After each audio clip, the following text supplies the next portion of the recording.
ওই ভাবি তুই আমার বেগুন কিনতে পারবি না, উল্টা পাল্টা দাম কয়া বেজাল বাজাইছি না। আরে এত বড় বাইগুন তুমি কেমনে বানাইছো? বুঝা গেছি বাইগুন খেতে সার বেশি দিছো।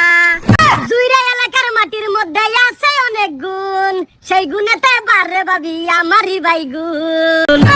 আমি শুটকি দিয়া খাইমু বেগুন বলি তোমারে, কম টাকায় যদি বিক্রি করো বলো আমারে, বলো আমারে কই টাকা দাম রে?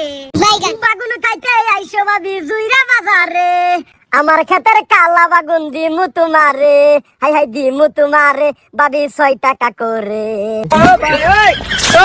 কি বলে